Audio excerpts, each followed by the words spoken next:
Muchísimas gracias por continuar con nosotros aquí en Sin Censura Televisión. Gracias por sus comentarios, gracias por sus recomendaciones. Ya sabe que estamos transmitiendo este programa desde nuestras diferentes plataformas en YouTube. Usted las conoce y las conoce absolutamente bien. Sin Censura Televisión, Sin Censura Presenta y Sin Censura Media o Sin Censura Media, como usted les quiera llamar. Y también, por supuesto, le invito a que se ponga en contacto con nosotros en las diferentes plataformas, en las diferentes redes sociales.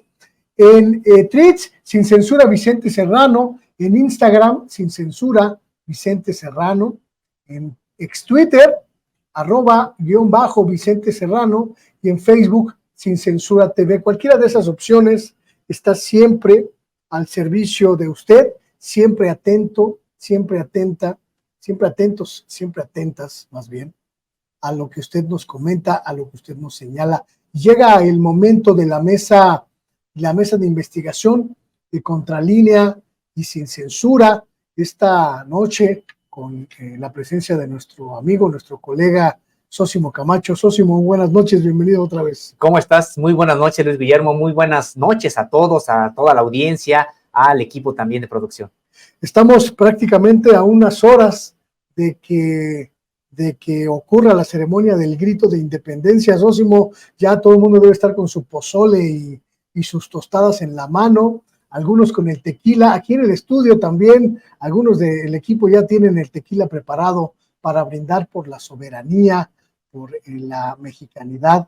Y hablando de soberanía, mi querido Sósimo, uno de los temas quizá más importantes en este sentido sea pues esta lucha soberana contra los transgénicos, quizá una de las cosas que va a marcar el gobierno del presidente López Obrador. Así es, Luis Guillermo, me parece que se trata de uno de los temas más importantes que habría que ver si se sostiene, por cuánto tiempo se sostiene, me refiero posterior al actual sexenio. Creo que es uno de los temas más importantes, como bien lo apuntas, más que aquellas obras incluso que se están haciendo.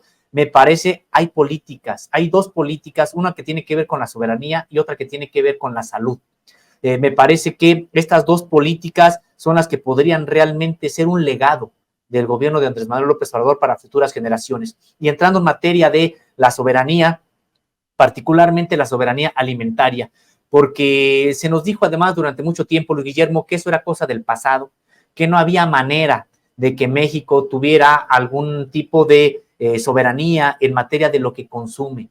Y se nos dijo que pues prácticamente era cuestión de tiempo para que se sembraran transgénicos, maíz transgénico en México, y con esto pues terminara no solamente de aceptar esta política de alimentos que no necesariamente son sanos, que hay mucho cuestionamiento sobre si es que son inocuos para la salud los transgénicos, pero otra cosa que también es muy importante estaba imbricada de manera directa: la desaparición de los maíces criollos, la desaparición de los cientos de variedades de maíz que hay en este territorio llamado México y que fueron construyéndose por generaciones y generaciones de comunidades indígenas y campesinas que dieron lugar precisamente para el mundo esta diversidad de maíz que hoy se conoce.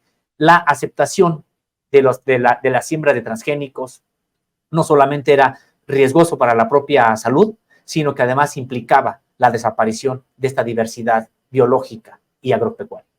Había un componente político en esta lucha, estimado Sósimo, uno de los hombres más poderosos en el inicio del sexenio del presidente López Obrador. Era un abierto y expreso apoyador de esta política de agropecuaria que utilizara agroquímicos. Me refiero al asesor presidencial Romo, que era prácticamente el líder de este movimiento dentro del gabinete de López Obrador. El secretario de Agricultura también estaba en esa dinámica, y cuando el presidente López Obrador pues dio a conocer su definición al respecto, pues no quedaron muy conformes. Incluso en algún momento Alfonso Romo llegó a plantear la ruptura con el gobierno del presidente López Obrador. Totalmente de acuerdo contigo, Luis Guillermo. En efecto, ocurrió esto. Prácticamente fue uno de los temas que han dividido al propio gabinete de la actual administración. Recordar que, pues sí, hubo esta suerte de definición, porque las presiones han sido muy, muy intensas. Fuertísimas. Y vaya la habilidad también política del presidente de la República, en el que dijo, bueno, vamos a hacer estudios, y si resulta que es pues que no es inocuo para la propia salud, pues entonces no los vamos a permitir. Y prácticamente pues fue toda vez que hay evidencia, no solamente en México, sino en Europa, de que los transgénicos asociados al glifosato son carcinógenos, pues entonces prácticamente ya se prohibieron. Pero, Luis Guillermo, es que esto va aparejado, es una situación que da para varias aristas. No solamente se trata de la protección en materia de salud de la propia población, que de suyo ya sería suficiente para no apostarle a los transgénicos y al glifosato, sino que también al mismo tiempo se trata de defender una planta que es la base nutricional del propio pueblo mexicano en su conjunto, de norte a sur.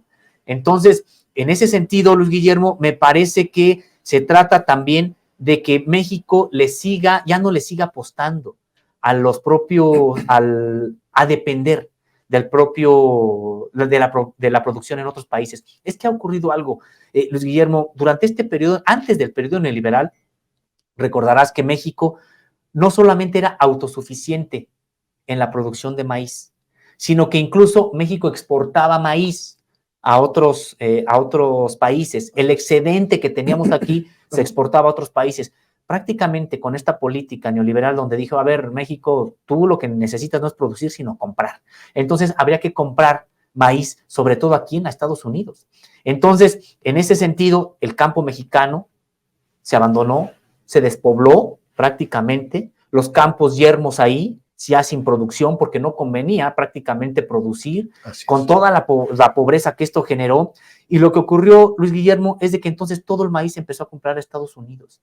Y de México ser un productor de maíz que incluso exportaba, pues se convirtió prácticamente en un país que requería que el propio, la base de la dieta mexicana, importarla prácticamente en su totalidad.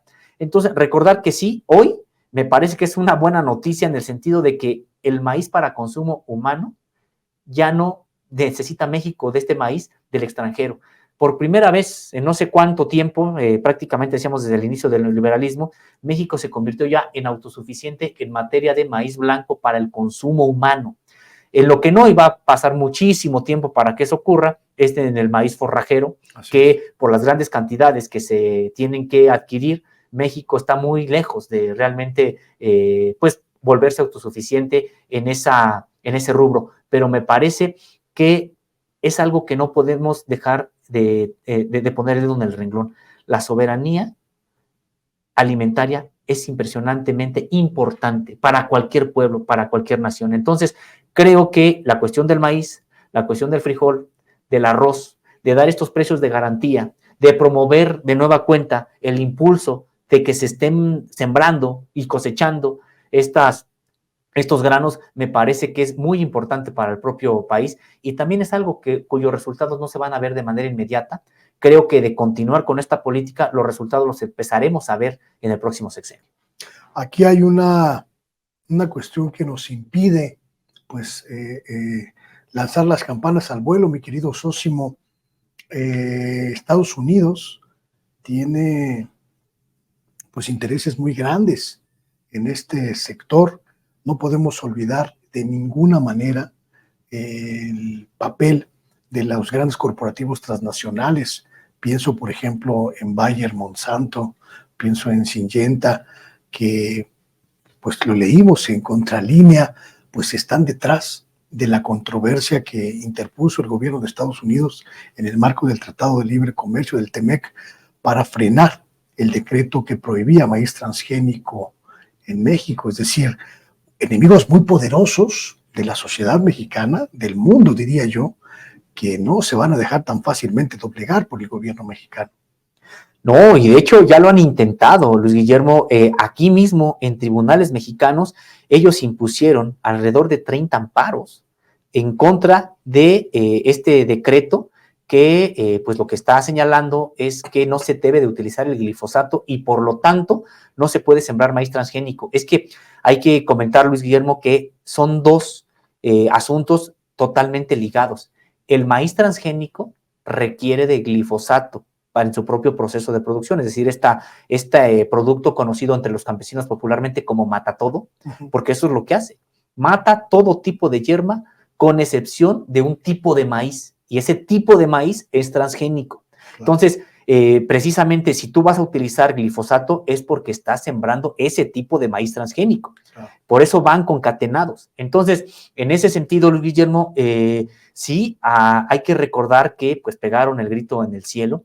Ya has comentado tú el caso de Bayer Monsanto, pero también tendremos que hablar de varias otras muy poderosas, incluso tipo, por ejemplo, podemos hablar de Kellogg's, de Nestlé, de Bimbo, de Gruma, de Minza, de PepsiCo, de Barcel, de Pioneer, de DuPont y de Almex, que en el Consejo Nacional Agropecuario son los que animaron todos este tipo de amparos. Esto por señalar a las transnacionales, pero tenemos también las locales, como por ejemplo la empresa Jacur, de allá de Yucatán, que también es muy importante en la producción de carne de cerdo, y varias otras. Es una lista de alrededor de 40 empresas detrás de estas gestiones desde México en contra de que se prohíba el maíz transgénico. Es que para ellos son negocios muy, muy importantes, porque decíamos, en el caso, por ejemplo, decíamos, ¿por qué se está oponiendo Nestlé?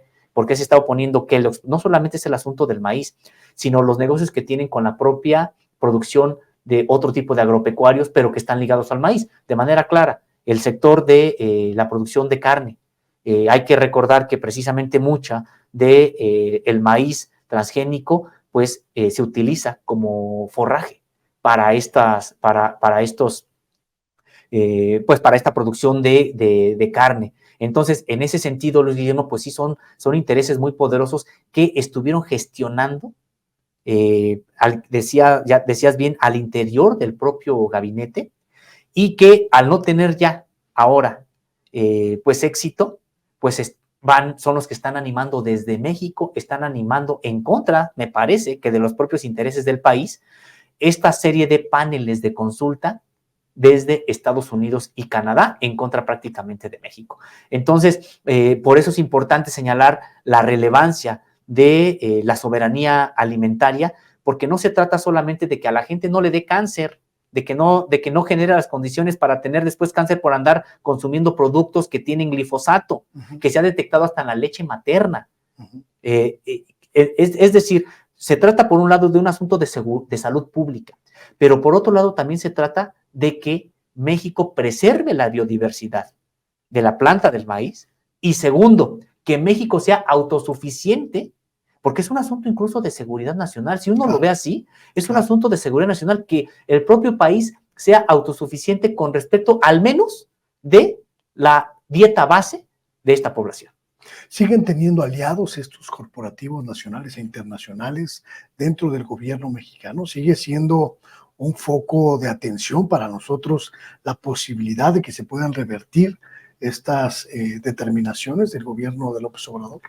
Siguen teniendo aliados. No creo que mientras esté el presidente López Obrador al frente del Poder Ejecutivo, lo puedan realmente tener algún éxito, porque ya el presidente de la República ya se decantó por ya tiene una política clara, y es no al glifosato.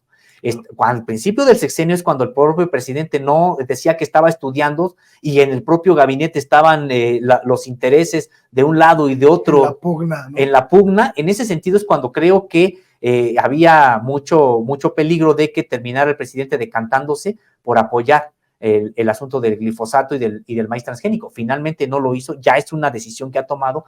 Entonces no creo que mientras él esté, el gobierno federal asuma, en contrario, el apoyar este tipo de planta ya transgénica. Sin embargo, los aliados ahí están. O sea, el secretario Villalobos, pues hay que recordar que él es partidario de la utilización del glifosato, es partidario del maíz transgénico. ¿Sigue teniendo alguna incidencia Villalobos en realidad? Es decir, no sé, tengo la impresión de que es una figura prácticamente inexistente, no solo en el gabinete, sino en las políticas públicas. Pues yo creo que finalmente es un secretario de Estado que alguna incidencia debe tener. Una reciente que no tiene que ver con la producción agropecuaria, pero sí tiene que ver con políticas internas, es el respaldo que le dieron, por ejemplo, él, de manera particular, directa, le dio al nuevo rector de la Universidad Autónoma Chapingo en esta pugna que tuvieron y que un rector desconoció a otro y que en realidad pues se trató de pugnas al interior y finalmente Villalobos terminó por darle el espaldarazo a quien finalmente se quedó como rector de la Universidad Autónoma Chapingo. Entonces, tiene, por supuesto, finalmente secretario de Estado, tiene algún tipo de injerencia, de influencia. A veces veo, a veces creo, y lo digo abiertamente, a veces creo que en esa secretaría hay dos mandos. Por un lado, Villalobos, y esta postura efectivamente clara a favor de los agroquímicos, y por el otro lado, el subsecretario Víctor Suárez, el subsecretario de Agricultura, que además es el que ha encabezado la mayoría de los programas en materia agropecuaria del gobierno, que prácticamente despacha pues con conexión directa con el presidente de la República. Sí, y precisamente la pugna sigue ahí. De hecho, me parece que la propia pugna, que es del todo el gabinete, o que vimos de todo el gabinete, claro, se reflejaba al interior de la propia Secretaría de Agricultura, porque Víctor Villalobos, él ha sido muy claro en los propios tratos que ha tenido con el Consejo Nacional Agropecuario, es decir, con los agroempresarios, claro, de este país, los nuevos terratenientes, claro, en este país, y que la élite, la burguesía del campo. Entonces, ellos precisamente totalmente cerrando filas con Villalobos, y por otro lado tenemos al subsecretario Suárez, que hay que recordar, pues él viene del movimiento social. Él viene de apoyar causas como Sin Maíz No Hay País. Él viene de este tipo, de este otro sector del propio campo, y que la pugna, pues a veces la hemos visto intensa. Eso mismo también ha ocurrido, por ejemplo, en la propia Semarnat. También hemos visto posiciones de una parte de la propia Semarnat más hacia al sector empresarial y otros más hacia la defensa del territorio, de los campesinos y del medio ambiente. Entonces, en efecto, me parece que sí hay todavía posibilidades, Luis Guillermo, de que tengan algún tipo de incidencia, porque además estos intereses ahí están. El presidente de la República ya se va a ir. Habrá que ver cómo tratará quien llegue. Todo indica que podría ser Claudia Sheinbaum, parte del mismo movimiento del propio presidente Andrés Manuel López Obrador, pero hemos visto que al interior del propio movimiento pues hay estas dos posiciones. Habrá que ver qué es la que apoya a Claudia Sheinbaum, si mantiene esta defensa de la soberanía alimentaria por un lado y por otro de la salud también, porque decíamos, esto del glifosato da para varias vertientes. Es un asunto de soberanía, es un asunto de salud y es un asunto de negocios. Entonces, habrá que ver qué tipo de posición tomará quien llegue después de Andrés Manuel López Obrador. Un claro indicador de esto que comentas, lo hemos discutido aquí en las diferentes mesas de análisis en Contralínea. Un claro indicador puede ser pues lo que ocurrió con esta serie de mesas de trabajo que estableció Morena, que estableció el partido en el poder para definir la agenda, precisamente la agenda 2024-2030 estuvo encabezada en el sector salud por Hugo López-Gatell, un abierto apoyador de la lucha contra estas empresas, lo que llama él chatarreras, Sabritas que mencionabas aquí, Bimbo, etcétera. Y en la parte del sector agrícola, el sector agropecuario, pues Víctor Suárez. Parece que el ala, digamos, de izquierda, ¿cómo le llaman ellos? La izquierda radical, parece estar tomando posiciones, ¿no? Pues, y la verdad, así tendría que ser, Luis Guillermo, desde mi punto de vista. Yo, de hecho, pues sí sé que le llaman la izquierda radical ahí al interior de ellos. No me parece radical. Creo que la izquierda radical. Para los conservadores, cualquier Sí, posición de izquierda es radical. Así es. ¿No? No, de hecho, creo que la izquierda radical no está en Morena. Pero en este sentido, Luis Guillermo, me parece una buena señal de que se va a seguir en ese sentido, porque decíamos, se trata de un asunto de salud pública. Y ya que mencionabas a López-Gatell, pues vaya encontronazo que se ha dado López-Gatell con estas industrias que mencionamos. Son las mismas que están apoyando la siembra de transgénicos y las mismas que están apoyando el uso de glifosato, las mismas que están en contra de que que los productos lleven la identificación, los etiquetados, ¿no? Por ejemplo, son las mismas que están en contra de la prohibición de los vapeadores, son las mismas que están en contra de la prohibición de que se fume en lugares públicos, etcétera. Es decir, porque están privilegiando sus propios negocios. Y vaya que así han tratado a López-Gatell. Hay que señalar que le han dado con todo desde los medios de comunicación corporativos, que son precisamente voceros de estos intereses, porque sí ven a López-Gatell como alguien que pues ha frenado cosas importantes, incluso habría que ver la propia COFEPRIS, el propio papel que ha tenido en este sentido. Entonces, me parece, Luis Guillermo, que sí se trata, decíamos, de un asunto de salud pública, de soberanía y de otra cosa, de prácticamente de finanzas sanas. Hay que recordar, Luis Guillermo, que precisamente gracias a que dejaron hacer y deshacer a estas empresas con la población mexicana, fueron cambiando la dieta de los mexicanos y las mexicanas. La dieta de la comida mexicana es de las mejores del mundo. Es balanceada, es sana, es nutritiva. Me refiero a la dieta auténtica, la tradicional. Vino una campaña para decir que los antojitos mexicanos, que sí son parte de la cocina mexicana, eran toda la cocina mexicana, y entonces en ese sentido decían que había una mala alimentación de la población porque la comida mexicana era así. Para nada, son aquellos que probablemente no conocen cómo se comen los pueblos, cómo se comen las colonias populares de manera tradicional, y que en realidad en términos generales ha sido una dieta sana. Lo que fue ocurriendo en las últimas décadas fue que sí, se fue incorporando comida chatarra a la propia dieta, se fue incorporando este tipo de sopas chatarra, incorporando estas frituras a la propia alimentación. ¿Y qué fue lo que generó, Luis Guillermo? Los propios, estos refrescos, estas bebidas endulcoradas. ¿Qué fue lo que ocurrió? Pues que entonces México se convirtió en el país número 1 en obesidad y en diabetes. Pero no es producto de que así era la dieta mexicana, no, exacto, es de cómo fueron cambiando la propia dieta en México, y me parece que ahora lo que se está tratando de recuperar, pues con el etiquetado, con la defensa de la variedad de los maíces, con todo esto es precisamente lo que se está tratando de rescatar, pues es la soberanía alimentaria y la salud de la propia población. Me parece que es un tema importante. Otro tema de soberanía, hablando de este tema en un día tan importante como este 15 de septiembre, pues es la soberanía energética, mi querido Sósimo Camacho. Quizá el símbolo, en términos de símbolo político, social, cultural incluso de nuestro país, la soberanía energética, la recuperación, el rescate de nuestras industrias energéticas, el rescate de Pemex, el rescate de la Comisión Federal de Electricidad, el rescate de nuestra compañía de luz y fuerza y la creación de la empresa de litio, quizá uno de los temas más, en términos de popularidad, más exitosos de López Obrador.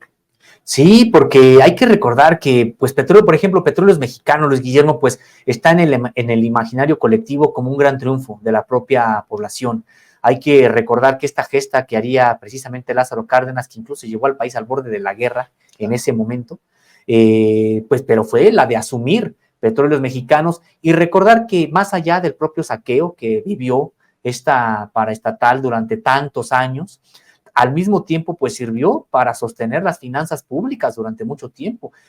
Todo, prácticamente el gasto público descansaba en Petróleos Mexicanos, el presupuesto significaba en un 60% de petróleos mexicanos. Entonces, sí, me parece que ha sido exitoso, como bien comentas, incluso desde el propio ánimo popular, en el sentido de decir qué bueno que se rescató esta empresa que es de nosotros, que es de la población, y creo que sí es importante verlo también así, Luis Guillermo, porque el propio discurso del neoliberalismo, ¿qué nos decía? Primero, que era una planta que ya no servía, que era chatarra, que ya faltaba muy poco tiempo para que se dejara de consumir petróleo en el mundo, y que lo que mejor podíamos hacer era venderla, prácticamente malbaratarla. Eso iba acompañado de otro discurso, en el que decía que el Estado no, por definición, no era apto para administrar una empresa y hacerla exitosa. Y otra parte del propio discurso señalaba que pues ya, ¿para qué queríamos petróleos mexicanos? Si ya venía la energía, entre comillas, limpia, que es muy sucia, pero bueno, ya venía la energía limpia, ¿y para qué queremos ya petróleos mexicanos? Todo, en realidad todo era justificar el desmantelamiento de patrimonio público, justificar por qué un negocio tan exitoso como es el energético tenía que estar en manos privadas, mexicanas, pero sobre todo extranjeras. Aquí habría que abrir la discusión en dos vías. Por un lado, la lucha del viejo régimen y de las fuerzas que están detrás del viejo régimen para impedir la renacionalización de nuestra industria energética, y por el otro lado, la defensa, una defensa, diría yo, pues respaldada por la gente de lo que nos pertenece, Sósimo, en términos de energía, de empresas públicas, y la determinación de López Obrador de hacer su bandera en parte con esta lucha, ¿no? ¿Cómo llegamos a final del sexenio en este sentido? No se pudo rescatar en la Constitución, la reforma energética no llegó a la Constitución, pero se crearon pues mecanismos, se compraron refinerías, se expulsó a las grandes empresas eléctricas transnacionales. Son claroscuros de un sexenio. Sí, y me parece que si no se avanzó, bueno, pues también fue porque el Congreso tenía el ánimo, la facción pripanista y lo que queda del PRD, de no aprobar absolutamente nada que viniera del Ejecutivo, independientemente de lo que fuera. Se equivocó el presidente de no haber puesto esta dinámica de la reforma energética en la primera parte de su sexenio, donde tenía la mayoría en el Congreso. Sí, para mí totalmente, Luis Guillermo. Me parece que el presidente de la República ahí quiso posponer. Yo creo que la lectura del presidente de la República era que a mitad del sexenio iba a tener todavía mayor popularidad, que iba incluso a ganar prácticamente el Congreso. Y aquí con lo que no contó el presidente fue una pandemia muy intensa. Obviamente ni el presidente ni nadie la pudo realmente vislumbrar. No obstante que habría que, como paréntesis, señalar que organismos de seguridad nacional de varios países del mundo veían siempre esta posibilidad dentro de las agendas nacionales de riesgo, pero digamos en términos generales los políticos de todo el mundo no vislumbraron una pandemia, y me parece que fue parte de lo que vino también a sabotear la propia intención del presidente de contar con mayoría calificada también en la segunda parte de su sexenio, y por lo tanto yo sí creo que no debió de haber demorado. Y no solamente, Luis Guillermo, en el caso de la reforma energética, me parece que la reforma electoral también era para la primera parte de su sexenio. Otra reforma que no estaba en el radar del presidente de la República, sino hasta recientemente, como propuesta del propio Ejecutivo, la reforma al Poder Judicial. Entonces creo que sí hubo varias reformas que no estuvo muy bien que las pospusiera para la segunda mitad de su sexenio, y me parece que la reforma energética es una de ellas. Entonces, sin embargo, por otro lado, qué importante ha sido la recuperación de petróleos mexicanos. A estas alturas, Luis Guillermo, de no haberse recuperado petróleos mexicanos, estaremos importando la mayor cantidad de gasolina que se consume aquí, con lo que eso significa. Los precios de la gasolina hoy estarían, Luis Guillermo, al público, probablemente por encima de los 30 pesos, no sabemos cómo estaría el asunto, pero pues sí sería una vulnerabilidad muy importante, y todavía hay quien dice que para qué rescatar petróleos mexicanos, que nos está costando mucho. No, en realidad hay petróleo para rato. Esto lo decimos incluso a sabiendas de que contamina de manera importante el propio petróleo y que en el mundo, en términos generales, hay un discurso, más que esfuerzos, hay un discurso por decir que se transita ya abandonar totalmente los hidrocarburos, pero más allá de eso, hay petróleo para rato.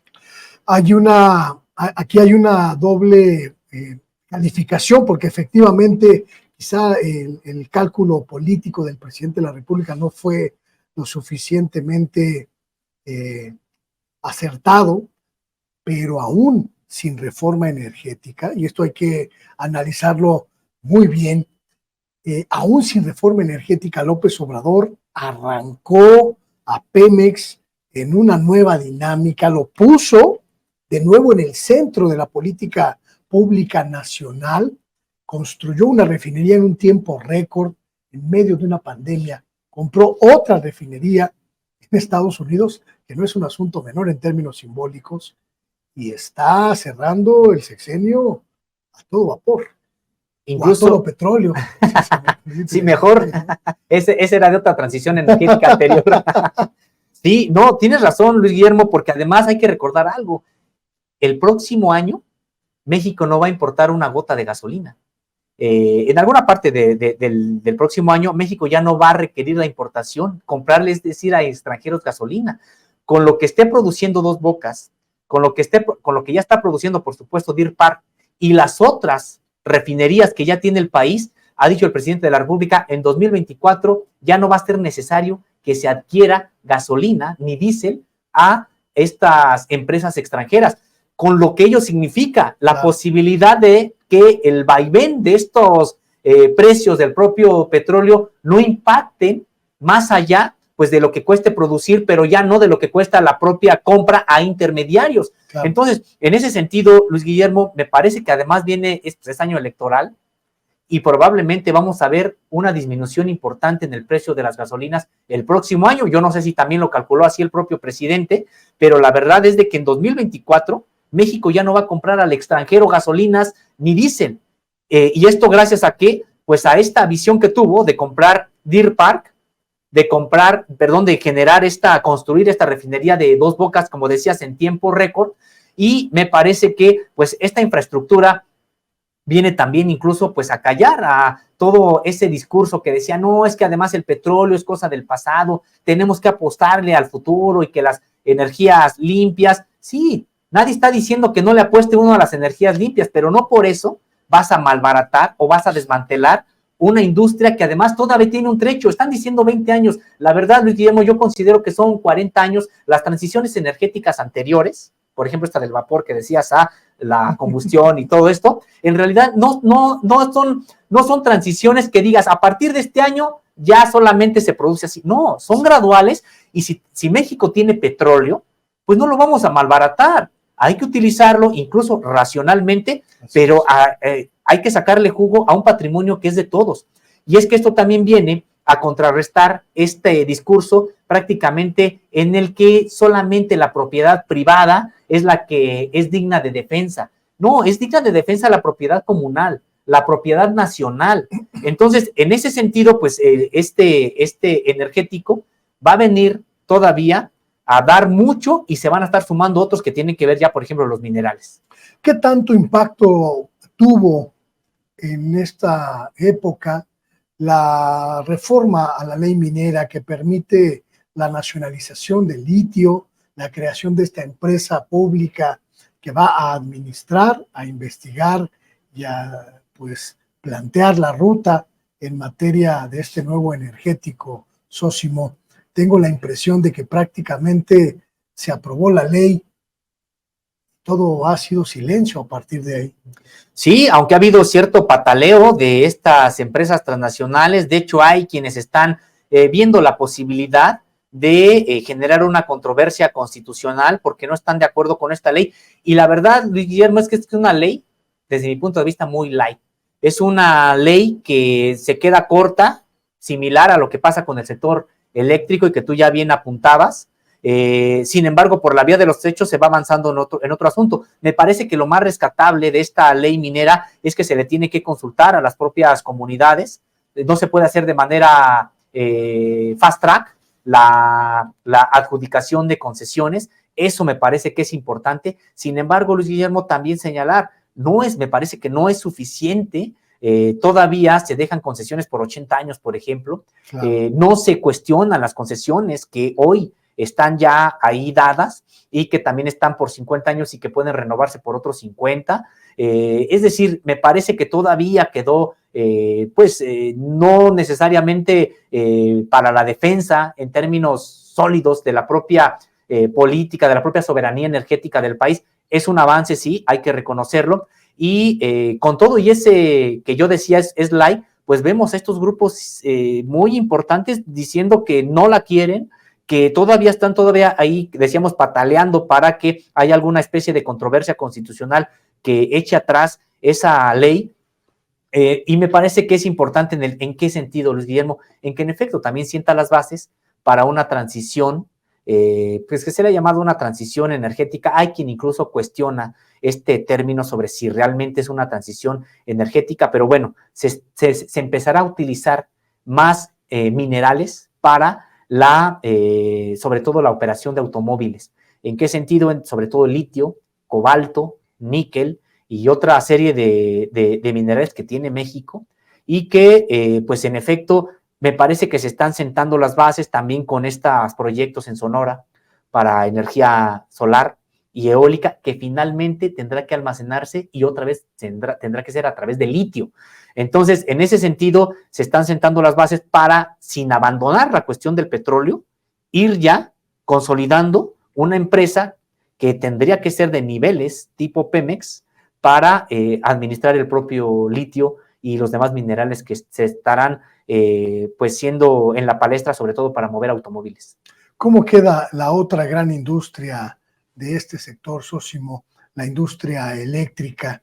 ¿Cómo cierra el sexenio de López Obrador en materia de soberanía eléctrica, el rescate de la Comisión Federal de Electricidad, la recuperación de una buena parte de la producción que estaba en manos y distribución, sobre todo, que estaba en manos de los privados, y esta, le llamo yo, hazaña López Obradorista de enfrentarse al monstruo internacional Iberdrola y ganar la partida? Sí, me parece que esto ha sido importante y creo que la estrategia del propio presidente fue muy interesante. Bajó los pantalones. Sí, y cómo lo hizo también Luis Guillermo, evidenciando la ilegalidad que estaban cometiendo. Claro. La ilegalidad, claro, porque estaban ellos haciendo un fraude a la propia nación, diciendo que estaban prácticamente, la ley ya les permitía distribuir para el autoconsumo, pero y la propia ley ya les facultaba de los excedentes venderlos, y resulta que era un fraude. Claro. Prácticamente para el autoconsumo tenían alrededor del 3-4% y su excedente era de alrededor del 95% y era lo que vendían. Pero a ver, yo no entiendo esto y a lo mejor tú me puedes explicar. ¿Cómo es posible que Iberdrola prácticamente haya claudicado en México y tenga de rodillas a España, incluso a algunos otros países europeos? ¿Qué hizo o qué no hizo López Obrador que permitió un escenario tan distinto del que se vive, por ejemplo, en España? Es que desde mi punto de vista, Luis Guillermo, es de que en España no tiene una empresa sólida paraestatal que pueda ser una opción, que diga el propio Estado español, ¿sabes qué? Te ponemos límites porque además tenemos esta empresa estatal que es nuestra y entonces podemos nosotros generar algún tipo de competencia hacia ti. No lo tiene. Y entonces prácticamente desde hace décadas se entregó a la iniciativa privada un sector estratégico y ese es un ejemplo.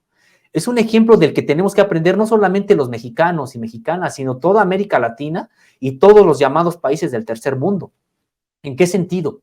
En el sentido de que si le dejas un sector estratégico a la iniciativa privada te va a poner de rodillas. Claro. No puedes dejarle un sector estratégico precisamente porque es estratégico. Y la iniciativa privada, por definición, lo que busca son utilidades. Claro. Ya después buscará otra cosa, pero primero busca utilidades. Y esa es la prioridad. Esa es la prioridad. vimos incluso esta falta de sensibilidad, Luis Guillermo, cuando los propios tejanos se quedaron sin luz durante ¿cuántos días? En pleno invierno. Así es, en pleno invierno el imperio, el campeón del capitalismo se queda sin energía eléctrica. ¿Por qué? Pues simple y sencillamente porque estas empresas, este sector estratégico está concesionado a privados y ellos no van a perder. Y a veces a regañadientes pues tienen que empezar por una determinación judicial a la que se evoca el propio poder ejecutivo de estos países, pues tienen entonces que ver de qué manera pues sale la parte social, de servicio social de estas empresas. Pero qué distinto es, por ejemplo, con una Comisión Federal de Electricidad en la que por definición... Pero aunque estaba desmantelada, digo, fueron 30 años de deterioro brutal, ¿no? Y estaban a punto de ya de venderla, de chatarrizarla. Es impresionante. Y por eso decíamos, realmente es un ejemplo, es un logro impresionante, claro, porque esta Comisión Federal de Electricidad simple y sencillamente se encontró con la voluntad de un gobierno que le dijo, aquí van los recursos para que tú puedas volver a generar, para que tú vuelvas a ofrecer el servicio, para que modernicen tus plantas, de tal suerte, Luis Guillermo, que habrás visto esta nota el día de ayer, que estuvo circulando y también por ahí perdida, prácticamente no le dieron, no vimos en la de 8, por ejemplo, o avisos en primeras planas. El día de ayer, no recuerdo el número, pero son más de 100 puntos de venta de la Comisión Federal de Electricidad en su vertiente de Internet y telefonía. Es decir, ya vamos a tener la posibilidad de contratar el Internet y la telefonía con CFE. Esa es una nota, a mí me parece, Luis Guillermo, que habrá hecho levantar las cejas a más de uno de los concesionarios, Slim incluido, Telmex, AT&T, todas las compañías que están aquí ofreciendo Internet y telefonía en paquete. Este mismo servicio lo va a poder dar ya Comisión Federal de Electricidad. Y es también un ejemplo, Luis Guillermo, me parece, de la diferencia. Prácticamente con un gobierno, de haber continuado con un gobierno del PAN o del PRI, de estos tecnócratas neoliberales a ultranza, hoy ya no existiría prácticamente la Comisión Federal de Electricidad, estuviera totalmente chatarrizada y sería Iberdrola de quien estaríamos nosotros dependiendo. Esta voraz, esta transnacional voraz, que, como bien comentaste, ha puesto de rodillas a España y a otros países y que aquí pues se le ganó la partida e incluso prácticamente se fue.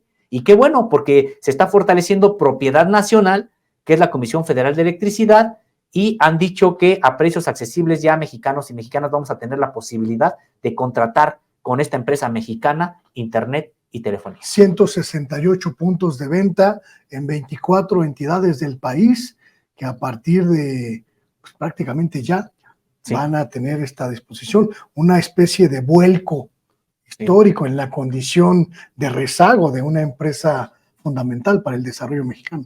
Así es, totalmente. Entonces, se trata no solamente del rescate de petróleos mexicanos, el rescate de la Comisión Federal de Electricidad, sino que se les da viabilidad. Y sabes, Luis Guillermo, este es un golpe prácticamente, una bofetada, por llamarlo de alguna manera, a todo este discurso de que no se puede, de que eso es un asunto que se le tiene que dejar a los privados. Y yo siempre he desconfiado de cuando se le deja a los privados, por esto que ya comentábamos, por definición ellos buscan el negocio, ellos buscan la generación de utilidades, no están buscando ni el servicio social, ni tampoco tienen intereses de carácter nacional.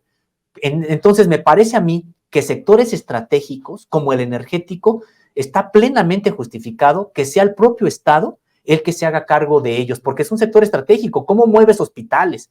¿Cómo mueves la propia productividad del propio país, etcétera? Entonces, aquí me parece que el sector energético está plenamente justificado que tenga dos empresas fuertes. Y si bien en la ley no ha avanzado, por lo que ya comentábamos, la parte de la electricidad, la parte también incluso de las minas, porque ya viene muy concatenado a la generación energética, si bien no son lo que uno quisiera, ahí están ya empresas fuertes que por la vía de los hechos están acotando los intereses privados que ya dominaban el mercado mexicano. ¿Ves un riesgo de regresión en los próximos años, mi querido Sosimo? ¿Crees que el hecho de que no se logró establecer en la Constitución nuevamente la soberanía total, la rectoría de la sociedad, del Estado sobre estas empresas pueda ser un punto de riesgo en caso de que no gane la mayoría absoluta Morena, en caso de que incluso, aunque es muy remoto, pero que pueda ocurrir que pierda la presidencia de la República? Pues yo creo que el riesgo ahí está, ¿no? O sea, siempre hay un riesgo mientras no esté en la propia Constitución, no se alcanzó la mayoría calificada para la reforma eléctrica, la minera. Yo creo que si alcanzó la mayoría calificada, pues fue porque estaba la verdad. Entonces, en ese sentido, pues ahí hay esas posibilidades de que en efecto, pues que regresen por la vía de que llegara algún partido de nueva cuenta, Xóchitl Gálvez, por ejemplo, en este caso, que es la abanderada de los partidos de derecha en este país. De hecho, ella ya declaró que invitaría de nueva cuenta a la iniciativa privada, abriría la iniciativa privada a Petróleos Mexicanos. Más claro ni el agua, ¿no? Pues sí, es la privatización. Ahora dice que eso no significa la privatización, pero es eso. O sea, es precisamente... La apertura a la competencia. Así es. No, pues ese es un proyecto totalmente distinto. Otra posibilidad que atentaría contra esto, pues fuera que al interior del propio Morena, digo, no lo vemos así por lo que ya hemos comentado incluso de este equipo que está formando Claudia Sheinbaum, que va precisamente como que a afianzar este tipo de asuntos de garantizar la soberanía, pero una posibilidad fuera que al interior del propio Morena, sectores como los de Romo, que también están en Morena, sectores como los de Villalobos, que también están en Morena, empezaran a ser hegemónicos ahí y que también entonces empezaran a virar hacia otro asunto. Esos serían, me parece, los riesgos, pero también hay que recordar algo, Luis Guillermo, me parece que el neoliberalismo en términos generales en el mundo está muy desprestigiado. Entonces, las élites que se beneficiaron de eso, pues lo siguen defendiendo, pero ya no todas. Claro. Incluso las propias élites han visto que es inviable pasar por seguir aplicando a rajatabla las políticas neoliberales, porque el nivel de desigualdad que ya habían generado, pues es monstruoso. Claro. El nivel de insatisfacción también es muy alto y ya empezaba a cuestionar la viabilidad del propio capitalismo tal y como lo conocemos, empezaba a cuestionar esa viabilidad. Es una suerte similar a la de la crisis 29-33, cuando pues esta crisis tan grande que sumió en una depresión muy intensa a poblaciones como las de Estados Unidos, ¿qué fue lo que ocurrió? Vino el keynesianismo, que le dio viabilidad al propio sistema, pero ya diciendo, oye, no, tienes que garantizar ya jornadas de 8 horas, tienes que garantizar seguridad social para los trabajadores, tienes que garantizar un estado de bienestar, porque si no esto se lo va a llevar el caño. Entonces, en ese sentido, me parece que es una situación similar, incluso a nivel mundial. Muchas élites han entendido que no es posible seguir en el mismo rumbo del neoliberalismo porque no le daría ya viabilidad al propio sistema capitalista como se le conoce. Y una manera de darle viabilidad, pues es precisamente generando estas políticas que sean menos sanguinarias, por llamarlo de alguna manera, con la población desprotegida, y en ese sentido se inscribe todo esto también. Pues ahí está esta idea, estimadísimo Sósimo. Te quiero dar las gracias por esta conversación. De repente se nos va el tiempo platicando, estos temas son sumamente interesantes y pues habrá que observar cómo se va a mover el tablero a partir del próximo año. Creo que quizá, si lo sintetizamos, esta recuperación energética en todos los sentidos ha sido, como decíamos al principio, uno de los grandes éxitos de López Obrador, ¿no? Y yo creo que va a jugar, Luis Guillermo, como parte de la propia campaña política, así es, porque si bien habrá una campaña que sabemos de parte del pripanismo se hará para decir que el país se está endeudando, que es insostenible mantener este proyecto, este modelo, etcétera, en realidad a mí me parece que de su parte, de su lado, la 4T con Claudia Sheinbaum, pues estará destacando esta recuperación de empresas mexicanas que ya estaban siendo chatarrizadas y vendidas prácticamente en parte y que, bueno, pues se han podido recuperar, y no nada más es de que se recuperen, sino que se va a empezar a reflejar en el bolsillo. Claro. Entonces, con el asunto de las gasolinas y con el asunto también de esto que acabábamos de comentar, del internet, del servicio eléctrico, entonces me parece que, pues sí, es interesante, van a ser activos para la propia campaña. pues ahí está la conversación. Sosimo, muchas gracias por este momento y pues compártenos las redes sociales de Contralínea. Así es, pues muchas gracias a ti, Luis Guillermo, a todo el equipo, a los compañeros, a Vicente, a todos, muchas gracias por esta amabilidad, esta hospitalidad. Y sí, estamos en Contralínea, en www.contralinea.com.mx, ahí pueden encontrar algunos de los detalles de las informaciones que aquí les presentamos. Tenemos también un noticiero de lunes a viernes que se transmite por YouTube y por Facebook. Estamos en punto de las 10 de la mañana y hasta las 12. Y nuestras redes sociales son YouTube, Facebook, Twitter, Instagram y TikTok. Ahí nos encuentran como Contralínea. Y como Contralínea Audio nos encuentran en Apple Podcast, Spotify y también en iVoox, Luis Guillermo. Muchísimas gracias, Sosimo, te agradezco mucho. Y a usted también, muchísimas gracias por continuar con nosotros. No se vaya, espérenos tantito, todavía falta la última parte del programa antes de que podamos irnos a celebrar el grito de independencia este 15 de septiembre. Si ya está con el pozole ahí humeando, espérese tantito mientras comas una tostada, dele una mordida al pambazo, a tlacoyo o a lo que sea con lo que vaya usted a conmemorar, a celebrar nuestra libertad, nuestra independencia, nuestra soberanía y también nuestro grito. Volvemos.